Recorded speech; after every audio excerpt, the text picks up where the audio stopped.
Well then, that's opened up a range of discussions. Hello and welcome to Willow Talk, the T20 World Cup edition once again, and we're off the back of Australia's 21-run loss to Afghanistan. If you didn't see it, yes, that's exactly what happened, and Afghanistan deserve to be celebrating right now, which is what they're doing in the Caribbean.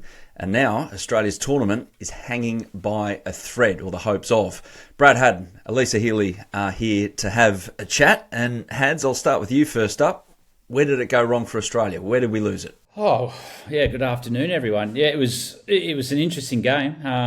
Obviously, some records broke with the opening partnership. We know the quality Afghanistan have in their bowling. If they can produce numbers with the bat, they're always going to be dangerous. And that 118 for no loss was a big part of the game. A bit of attitude, actually, was one of the big reasons. Australia, once again, had an off night in the field, which is a bit disappointing. That's 2 out of 3 games we've had that. And the other one, to me, it was a Mitchell Starc selection. I thought that was a bit of a shock, especially against a team like Afghanistan. So, yeah, couple of good talking points there, but a historical day for the Afghanistan first ever win over Australia. Yeah, I mean, I can't really add too much more. I thought Had summed it up beautifully. It just they wanted it. It seemingly they wanted it a little bit more than what we did, which slightly disappointing. But I'm a firm believer that you need to lose in every World Cup to get yourself over the line. And sometimes, you know, when you win a game like that, you can gloss over a few things, but I think it's now time to knuckle down for Australia. They know what they've got to do. They have to beat India and win well in their last fixture to move on to the semi-finals. So it has become clearer for them, but hopefully we can flip the switch and go, you know what, here's where we're going to play some good cricket. Yeah, we'll explain in greater detail exactly the permutations for Australia to progress to the semi-finals. I'll have a look at the other group as well, because there's an interesting finish coming up in the Super 8s. But the focus is how this one played out in St Vincent. And Hads, you mentioned it there about the selection of Mitch Starc, well, non-selection, if you like, and Ashton Agar came in for him. He opened the bowling. Mitch Marsh, after it all, says it was purely conditions-based. Did they overthink it? I think they have on this occasion. I think when you're playing against a team like Afghanistan, those power play wickets are more crucial than any other team. They don't have the batting depth most other countries do. And Starkey's got 34 wickets in his career during that power play. Agar's got 4. Yes, he did an okay job with the ball on the surface. He bowled 2 overs for 2 runs, but I don't think that's his role there. I think you want to go after wickets, especially against a team like Afghanistan. And I'll take you into their change rooms. When you read the team list and Mitchell Starc's name's not there, straight away a team like Afghanistan will get confidence from that. So I don't think it's a reason we lost the game. I understand what they're saying about conditions, but I do think they got that selection wrong.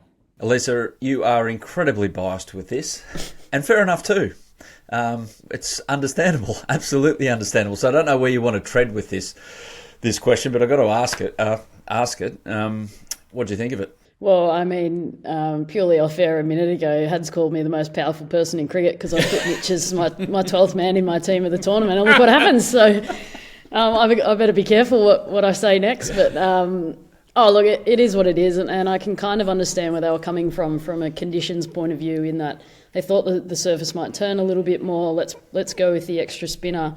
So I can understand that side of it, but I somewhat agree with Hads in a sense that power play wickets are key, and to see the effectiveness of pace bowling on that wicket tonight, you know, Pat Cummins at the back end bowling into the wicket, even the Afghani quicks up front shaping the new ball, and how tricky that was for our opening pairs. So, look, hindsight's a wonderful thing. We can sit here and say that this should have happened, that should have happened, but it is what it is. We move on and hopefully see what happens in the next game. Yeah, like I can't delve into the detail and how it all happens with the background in cricket that you two have had, but I can just look at it. I don't know, I'm probably call myself biased towards common sense, and I reckon if you've got the leading wicket taker in your country's history with white ball cricket, he's done what he's done so far this tournament and you get those conditions, and you've got that opponent, and the opponent knows what's coming, but probably, it's hard to deal with 140k an hour in-swinger second ball of the innings. I don't know. I reckon that might be the way to go, but that's just me. Anyway, it is what it is. And this is not a crack at Ashton Agar. It's purely the best 11. And going back, guys, to the 2021 World Cup, it was no conditions-based selections there. We ended up winning it, the T20 World Cup, because the three big quicks played every game, I think, from memory, and they ended up lifting the trophy. Anyway, what's done is done. Hads? I don't disagree that Agar's in the team. I think it makes sense that he came in on that surface, but I think the decision probably had to be out of Hazelwood and Cummins to play, because you've got Mitch Marsh, who now is available to bowl. You've got Marcus Stoinis, I think's probably up there with the player of the tournament at the moment with what he's produced with bat and ball. So you've got enough right-hand options that can change the pace. Stoinis can also bowl on the power play if you needed to. It's just, to me, to leave an X-factor player out like that when you're playing against a team like Afghanistan. Starkey takes a wicket out of the equation. He can bowl that wicket-taking ball early. So it's not that I don't think Agar should be in the team. I just think they left the wrong quick out. Having a look at the opening partnership, though, you've got to give credit to, obviously, Gurbaz, the chatty chap, and we'll get to him when Australia on the run chase, because there's a bit going on, put it that way, a bit going on. Ibrahim as well. I mean, it wasn't, Heels, that they were motoring along, but they were doing things well. That Australia felt like they couldn't settle in the field with the ball, good running between wickets, opening partnership of 118, which was ended in the 16th over, to my point about not motoring along. But just take us into how they kind of knocked Australia a little off their balance. Yeah, well, it was annoying. That sums up Gurbaz in particular. He's my favourite player in international cricket at the moment. So I say that, glowingly. But it was annoying. I thought what they did really well is they got a real good look at the conditions, and they thought, you know what, this isn't going to be as easy potentially as what we wanted. They wanted to bat first, so you beauty, but they summed it up. They ran really, really well between the wickets in particular, and if they're not really giving too many chances but running really well and still scoring off a lot of deliveries, it makes it really challenging in T20 cricket. I'm sure at the back end Australia knew that the chances would come, and they did. They took a lot of wickets in that back 4 or 5 overs, but I thought the partnership up front was sensational, and that's what you want in World Cup cricket. If those two openers can set your game up and get you on the front foot early, then you're well ahead of the game. And yeah, it just looked like it aggravated Australia a little bit. You saw us a little bit emotional in the field, but they did their job perfectly. I think the one thing they did really well, Heels, I think they earned the right to play the way that they wanted to play. Yes, on the surface, 118, it looks like they dominated the game, but they worked their way into that partnership. They ran really hard between wickets. They looked like they were communicating which bowlers that they were going to go after, but they gave themselves a chance on the surface to earn the right when to attack. So the running between wickets was of high quality. That they put pressure back on Australia, and we probably didn't enjoy that as much as we should. We seen some drop catches, a couple of missed chances, and they sort of did what Australia do to most teams around the world. They made them play a bit on emotion and miss some chances, but you can't take away the high quality partnership that was in the way they worked into it, attacked the right bowlers. So all credit's got to go to the way Afghanistan had planned for this game. Yeah, summing a bit up here. So first wicket fell at none for 118, 1 for 118, the last ball, or second last ball of the 16th over. It's the highest T20 opening partnership against Australia, longest it's taken Australia to capture a wicket in T20 internationals, and Gurbaz and Ibrahim become the first pair to score 3 century opening stands in men's T20 World Cup. So that's how good they're going as a partnership. But overall, guys, we've got a few words here from our listeners on the T20 World Cup Instagram channel. Okay, which one do you agree with most? And this is to sum up the Australian fielding. James said sloppy, Mitchell said un-Australian, Will said schmozzle, and Kale said shit. Which one? I'm going to go with Schmozzle because that's the most Australian one out of all of that. But it just was. I mean, it just looks like we're a little bit on the back foot in the field. We're normally, hunting, creating opportunities where it feels like we're waiting for opportunities to come our way, and then we're not quite capitalising on them anyway. So we may as well make things happen. But look, as well as that, I mean, you got to factor in the fact that they literally flew into there yesterday, didn't get an opportunity to train at the ground under those lights, under those conditions. So there are a few factors that aren't quite going our way in that regard. But it's also international cricket, and you've got to deal with these things and sort of learn on the run. And unfortunately, we're not quite learning or growing from our mistakes each and every game. Yeah, I just think it was sloppy. I think the worrying thing is it's happened 2 out of the last 3 games. And the one thing this Australian group prides himself on is creating an environment where they make life uncomfortable for the opposition with their presence.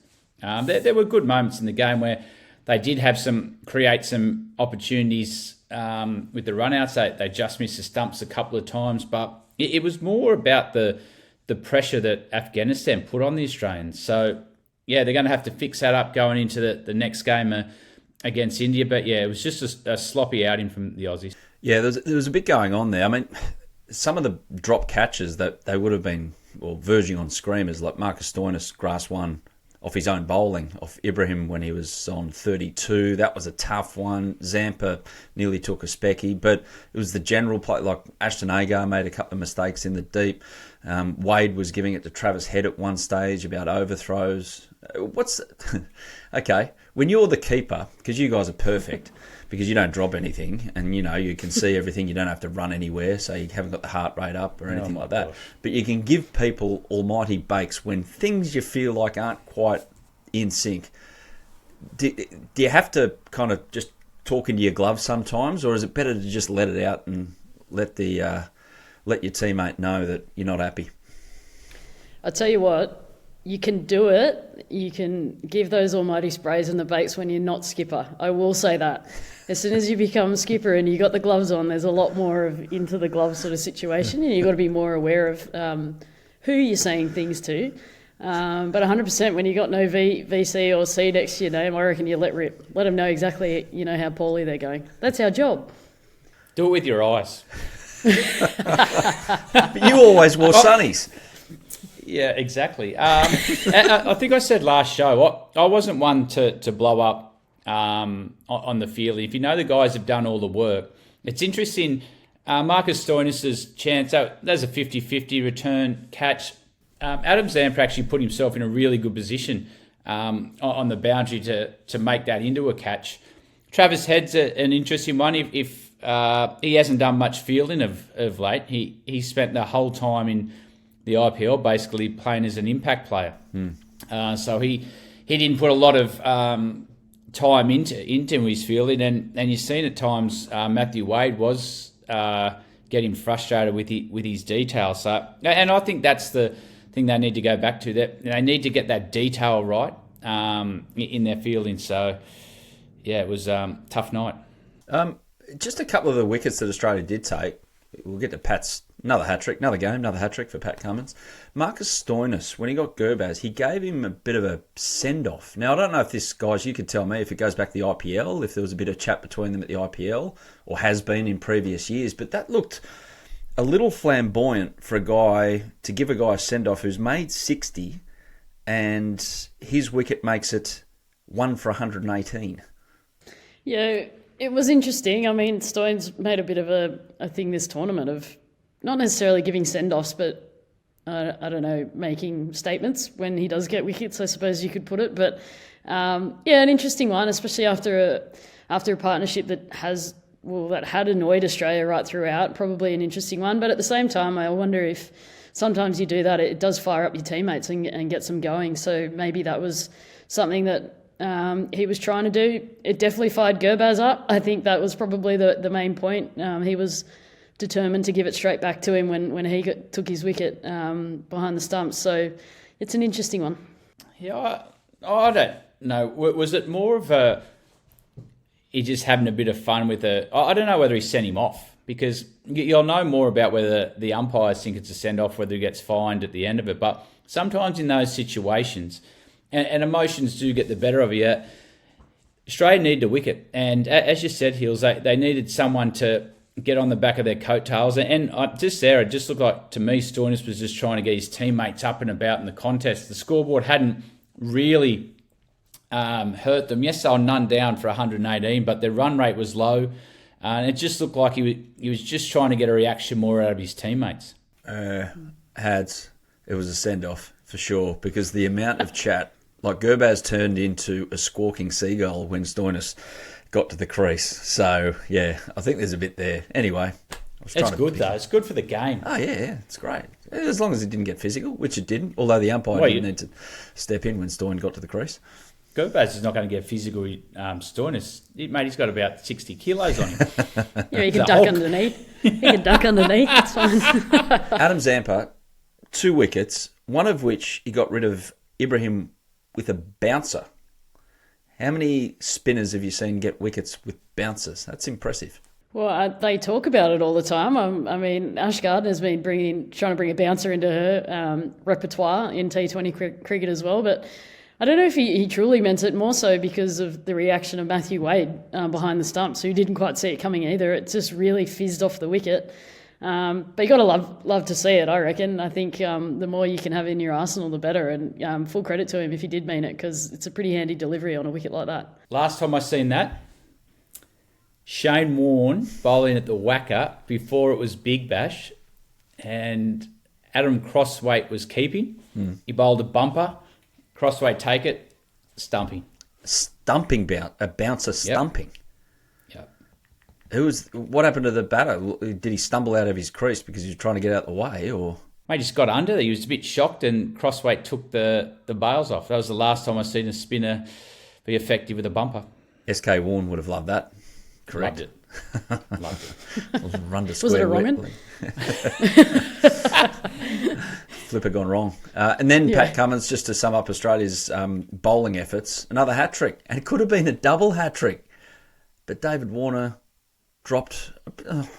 you've seen him taken by David Warner a few times, and he dropped it at deep point. So does Pat still celebrate the second hat-trick, nick the match ball and get it signed and put it on the mantelpiece, or throw it in a river because they got beat? I think he'll still take it. I think he said at the break of the innings that he definitely knew that one was a hat-trick. He claimed that he wasn't quite aware of the one last game, but he definitely knew that one was taking place. But about the double hat-trick, I don't think that really matters. I think a hat-trick is basically the same thing. I know it's 4 wickets, blah, blah, blah, but you don't get more than that. It's like playing a par round at golf. You can't get a double plus. So... yeah, I think it'd be a little bit bittersweet, but at the same time, to get back-to-back hat-tricks in a World Cup is quite a remarkable stat that is going to be hard to beat moving forward, I would imagine. I think it's just a little tick for the bowlers, because in the IPL, it was ruthless bowling the last few overs of the game when batsmen were set. Balls were flying all over the stadium, and especially where Paddy was playing at Hyderabad. More balls got put in the stand than to fielders, so, yeah. It's a well-planned hat-trick, 2 caught it deep long on, 1 caught it cow corner. Well planned by the Aussie bowler. Yeah, and a good finish to the innings for Australia, because from 1 for 118 at the end of the 16th, they restrict Afghanistan to just 6 for 148. So just 30 off the last 4 overs, feeling pretty good about themselves. But then the run chase, which we'll get to right after this. So Australia in this Super 8's, well, we'll call it a calamity now, against Afghanistan. And this is where it really went wrong for Australia. The run chase, all out 127, and nothing really to write home about apart from the innings of Glenn Maxwell. Up the top from the start, where did it go wrong? How did we get the power ourselves into the situation we did at the end of the power play, guys? Well, I think Travis Head's dismissal probably wasn't really ideal. I mean, you looked at that first delivery that was bowled by Naveen, and it looked almost unplayable. So from that point of view, as an opening bat, you're probably thinking, all right, I might need to line this up a little bit more. It looks like it's swinging Exactly probably what he's trying to do, how he's trying to get me out, trying to bowl the top of off, knowing that Travis Head likes to give himself a little bit of room. So maybe tactically it might have been a smarter move to get a little bit closer to it, probably take the leg side out of play, knowing that, the ball is swinging and give himself the opportunity to hit through the offside, which he likes to do, but he needed to get closer to the ball. But I thought Mitch Marsh's intent coming out there and walking at the bowler and playing a few shots looked like, gave us some momentum and got us into the fixture, but we never really got going after that. And unfortunately, David Warner was standing down one end, watching it all unfold as well, and didn't face a lot of deliveries. So, yeah, it was an interesting start. I thought the intent was there, but at the same time, when you lose 3 wickets inside that power play, it is tricky to keep that momentum on your side. Yeah, I thought it was just some really clever bowling from Afghanistan and well planned. They went with pace bowling at the top. They got a couple of wickets to start with. They had 2 for 16 after 2.3, and it looked like to me their mindset was to get wickets in the power play. They thought if they could get wickets in the power play, use their spinners to build some scoreboard pressure up in the middle overs, and that's where Rashid Khan comes into play. But another really smart tactic in that power play was to bowl Mohammad Nabi. That looked to me was something that spoke about off-site. Yes, if you get the chance, match Warner and Nabi up. You come in, you got one for one off that over, and we didn't see him again. So they're well planned, Afghanistan. Why is that matchup that works against Warner? Well, it's just off spin on a surface like that. You're attacking the stumps. You're not sure whether a ball's going to go straight on or it's going to take the surface and turn away from your bat. So with the ball being a bit newer, some can skid or some can turn. So it's just a bit of the unknown if you keep the stumps in play. So I just thought that was a really smart tactic. Heels, Afghanistan ended up using 8 bowlers. Now, does that sound something like it was planned, or it was just trying to get proactive all along in that innings, over by over? Well, it might have just been a little bit reactionary as to what was happening, what was unfolding at the time. They bowled a lot of overs of pace, and they've got a lot of different options within that lineup to be able to do that as well. So it gives them that flexibility to do that. But basically what looked like was happening, whatever Dwayne Bravo said on the boundary line was happening. So maybe it was a little bit of DJ saying, you know what, this guy needs to bowl this over, this guy needs to bowl this over, let's make that happen. And look, if you're allowed to do that as a bowling coach, to stand there and basically run the show down there, so be it. But what a versatile bowling attack on a wicket that, was offering a little bit for them. Their ability to keep mixing it up and almost keep Australia on their toes to an extent. Why not utilise it? Is that fair, Hads, that you got the bowling coach basically being the captain on the boundary, or it happens a fair bit and we just don't see it? You see it a bit in IPL.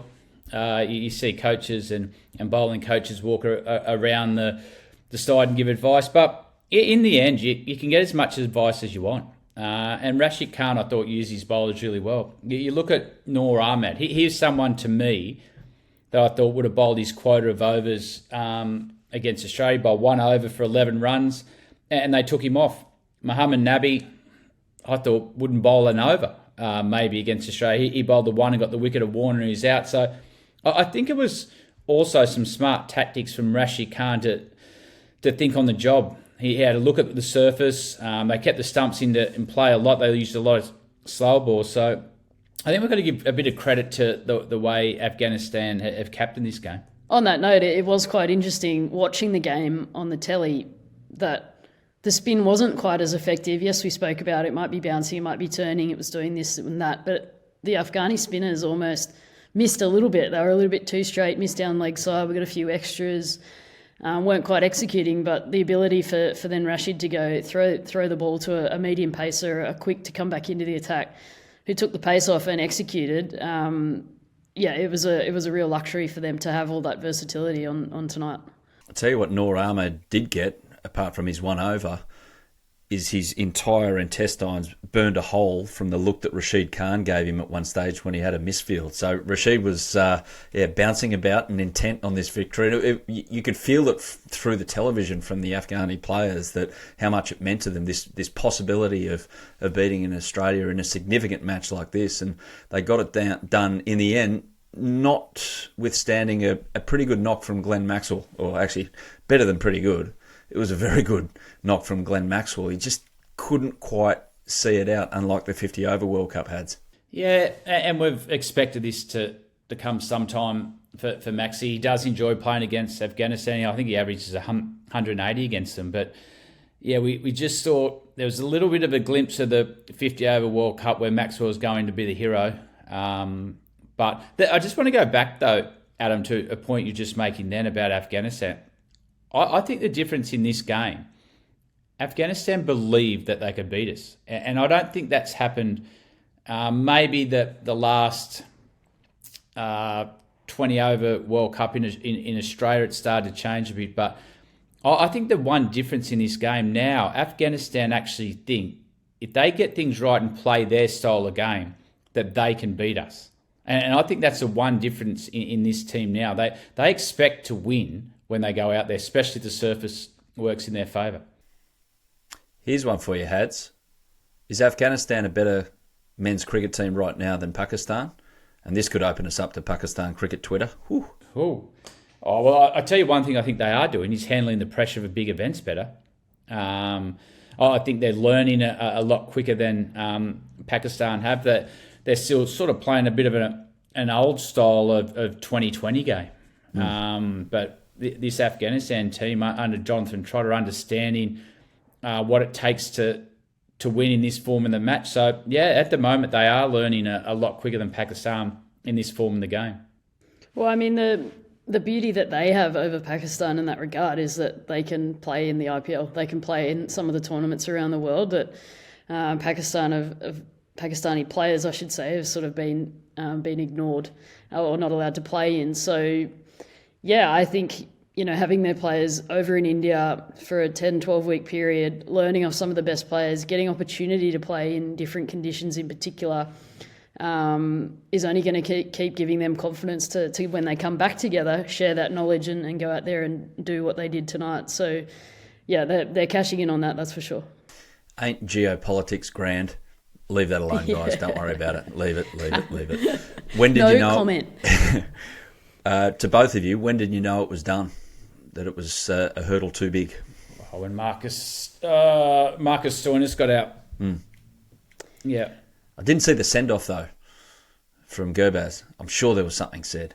So, anyway. Heels? I think all he did was just have a little run down the wicket and celebrate. But for me, I thought when Tim David was given out, I thought that was all she wrote. I thought we were still in the game. I thought we were still in with a shot, but I think when he was given out, and obviously the ball just clipping the stumps, the decision stays with the umpire, but I thought it was going to be really tricky from then on for us to get over the line. You were saying earlier, he was just on Gurbaz, who I love to watch as a cricketer. I wouldn't kind of like too much the advice that would be chirping away in the background if I was at the crease, but I don't think that'll ever happen somehow. But you were saying because he was playing at Kolkata this year, was he not? And he's a great guy. He's good to be around. I really enjoyed his company. He doesn't speak a hell of a lot of English, but I tell you what, he's quite switched on and he knows exactly what words he needs to use to probably get under the skin of any opposition that does speak English. So yeah, he was an absolute ripper. We spoke a lot about cricket actually, which doesn't always happen in my case. Not many people really understand that I play cricket as well, but the fact that we were able to speak about cricket, speak about wicket keeping, speak about opening the batting as well, I really love that opportunity. But I did have a laugh when Stoin walked out to bat and Gurbaz was chirping away, and I did wonder, how many words he was actually getting out in English and which ones he chose to use at which time. But it seemed like Stoin was understanding him, so he knew what he was on about. Yeah. They know the key words. Yeah. You go down the path of learning a second language and you get your basics straight away and then quickly followed by the insults. And, well, yeah, you're crazy if you don't utilise that. If you can. But Australia, it just once Maxwell went, it all went down the drain pretty quickly. They lost 5 for 21, all out in the 20th over. It makes net run rate a difficult proposition, so it means we need to have a hefty win over India. Just one that dropped from Rick Finlay, the leading stats guy in Australian cricket, or one of the leading stats guy, with all due respect to Laurie Colliver and a few others. But he loves it on Twitter. 8 of Australia's last 9 losses in T20s have occurred when batting second. 7 of their last 10 wins occurred when batting first. That tells me that when given the choice, batting first is a better option. Hads? Well, I've always liked, in big events, runs on the board. And that's where Australia played their best cricket for a long time. There is a trend at the moment in 2020 cricket is to bowl first, and with the power the batsmen have, they can chase anything down. But World Cups are different events.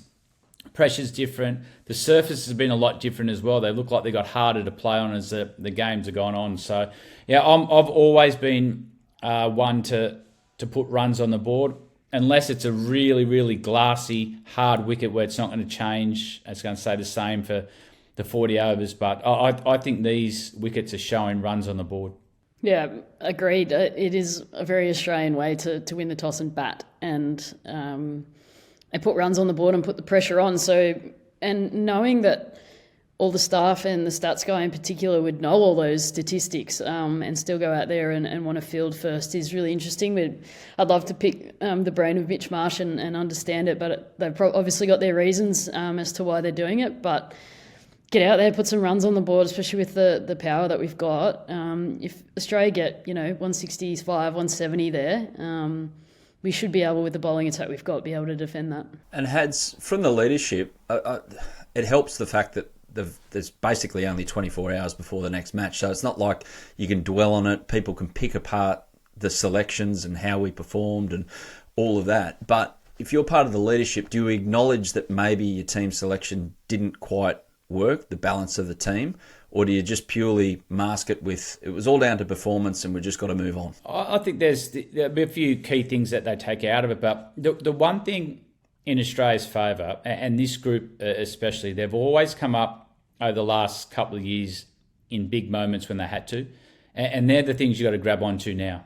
Yeah, the coaches will sit down and they'll assess what conditions they play in, what's the best way to go in. But it's a team that's got to get their attitude right. They've got to get the little things right that make this group such a great player. And that's the things I'd be thinking about going into this game. They've come up every time they've been put under pressure, this group.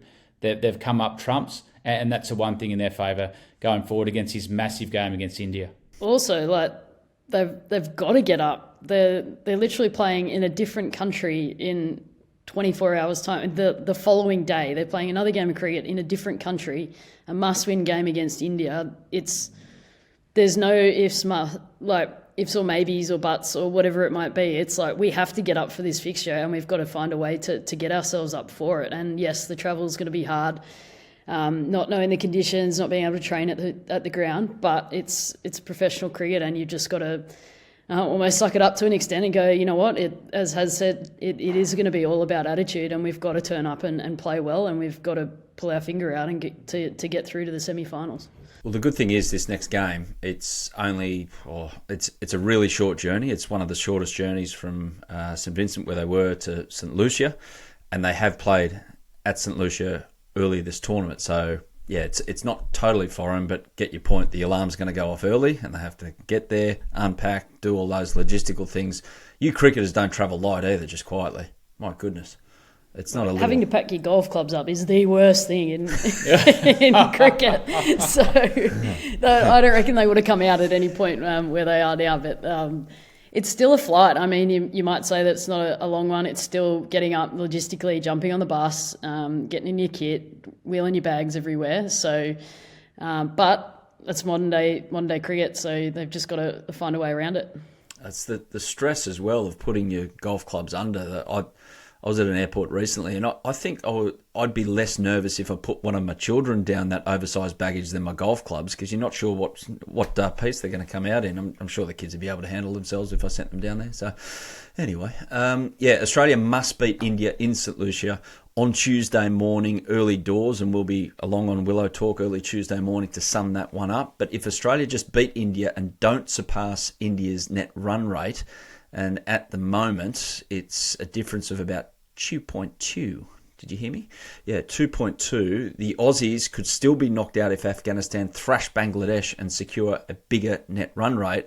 And the trick about that is Afghanistan and Bangladesh is the evening game that particular day, knowing exactly what they've got to do. I.e., if Australia make 180, they need to bowl India out for 135, thereabouts.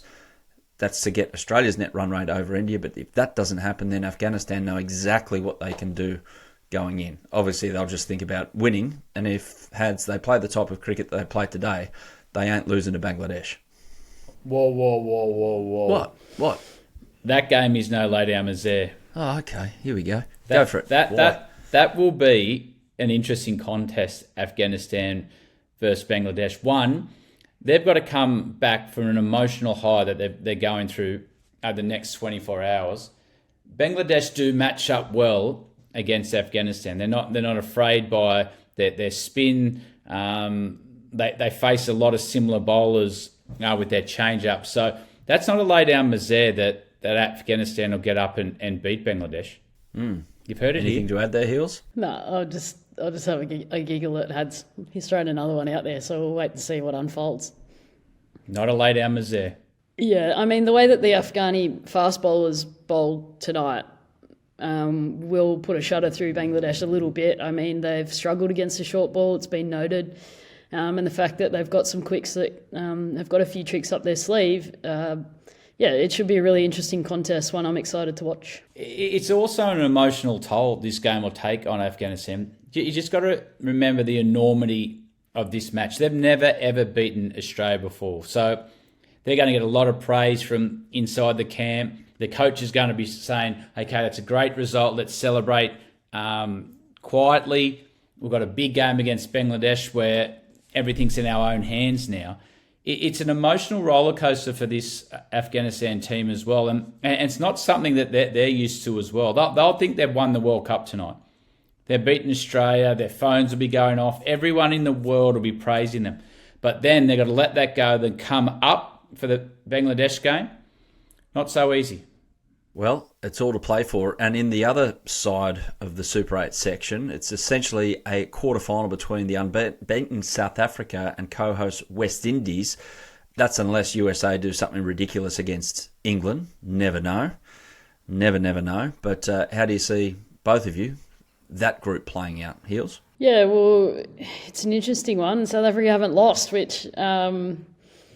I wouldn't have thought too many people would have predicted leading into this World Cup, but they've played some outstanding cricket. So, a part of me wants to see both of those two teams go through to the semi-finals because that's what I predicted in my 4 more than anything else. But it's kind of a shame that it's going to come down to that fixture because you want to see the home side there at the back end of the World Cup, just for purely growing the game, but also having the fan support there as well. But South Africa played some good cricket and deserved to go through. South Africa.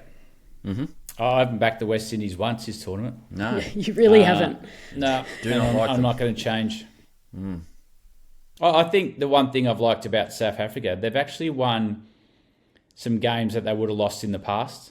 It tells me that their mindset's a bit more hardened than it has been in the past in World Cup events. So let's just see that continue that role. It's all there for them now.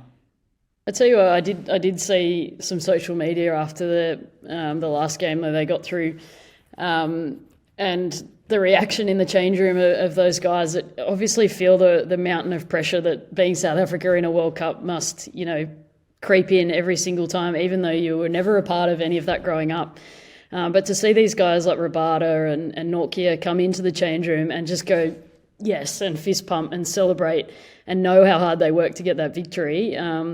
It kind of gave me goosebumps as a fan watching the game that, they're on here and they're switched on and they want to do really well, which is cool. Yeah. There is a small matter, though, if they get through this one, the next one's a semi-final. We know what happens in South Africa in World Cup semi-final sometimes. So we'll wait and see. And we wish them well. I'm actually with them. If Australia don't win it, I want South Africa to finally break this hex. Hey, one last one for you guys, though. It has been a tough evening for Australia in St Vincent. A great one for Afghanistan. But when their head hits the pillow tonight, I wonder if they know about this, if they felt this. Because Ben Horn, our man over there, that we've had on Willow Talk a couple of times, writes for the Daily Telegraph and Code Sports.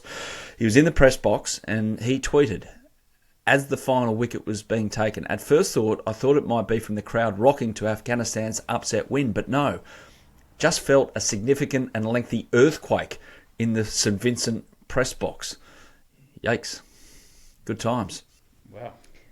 It's slightly concerning. Yes, exactly. Dude, maybe that had something to do with the result. Maybe there were tremors out there. Yeah. The fans in the outer kind of triggered the Richter scale or something like that. But no, hopefully everyone's okay in that part of the world. But yeah, no thanks. No thanks very much. We'll be back on Tuesday morning, guys, to wrap up what will be Australia's thumping win over India to get through to the semi-finals. Maybe, hopefully, Hads. No doubt in the world. Go the Aussies. What do you do quickly with the starting 11? I've got a fair idea what our other host here will say, but Hads, what do you reckon? Oh, sit in the fence. We'll have to look at the surface, won't we? Stark back in. Heels, thank you. See you on Tuesday morning. Thank you. That was Willow Talk. Congratulations, Afghanistan, Australia, with it all to do to win the T20 World Cup.